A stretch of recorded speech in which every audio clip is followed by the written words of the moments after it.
તરત બધા નડે. બોલો રાજેશભાઈ, મહુવા ખાતે આપ આજે આવ્યા છો હનુમંત હોસ્પિટલમાં, શું વાત થઈ છે નવનીત બાલદિયા સાથે ને કેવા પ્રકારની તમને તેણે રજૂઆત કરી? હુમલાને કેવી રીતે જોવો છો? થોડા દિવસ પહેલાં બગદાણાના સેવક નવનીતભાઈ બાલદિયા ઉપર એક જીવલેણ હુમલો થયો.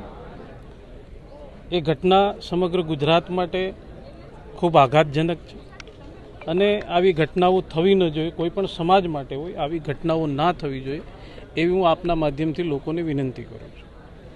પણ જ્યારે અહીંયા નવનીતભાઈને મળ્યા, આ વિસ્તારમાં અને ખાસ કોળી સમાજમાં ખૂબ મોટો રોષ છે, ત્યારે એમની જે ફરિયાદ હતી એ ફરિયાદના આધારે એમની અપેક્ષા મુજબ પોલીસ વહીવટીતંત્ર દ્વારા તપાસ ના થઈ હોય એવો એમનો આક્ષેપ.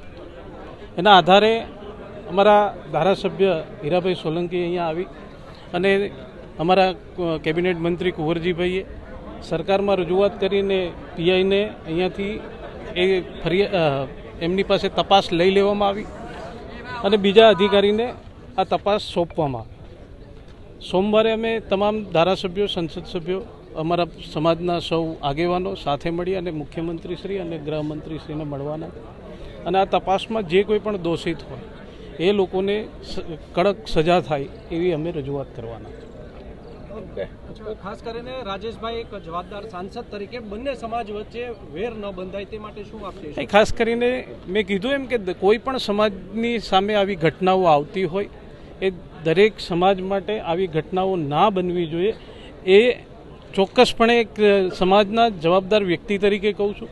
હું આહિર સમાજના સૌ યુવાનોને પણ કહું છું, કોળી સમાજના યુવાનોને પણ કહું છું કે કોઈએ સોશિયલ મીડિયાના માધ્યમથી એકબીજા સમાજો માટે કોઈ વૈમનસ્ય ન ફેલાય એવી હું તમારા બધાના માધ્યમથી વિનંતી કરું છું. કારણ કે ઘટના છે, દુઃખદ છે અને કોઈને ન્યાય જોતો હોય તો એ પોતાનો અધિકાર ન્યાયતંત્ર પાસે માગી શકે અને એના આધારે હું દરેક યુવાનોને કહું છું કે કોઈ પણ સોશિયલ મીડિયામાં કોઈ વ્યક્તિ કે કોઈ સમાજ માટે કોઈ ટિપ્પણી ના કરે એવી વિનંતી કરું છું.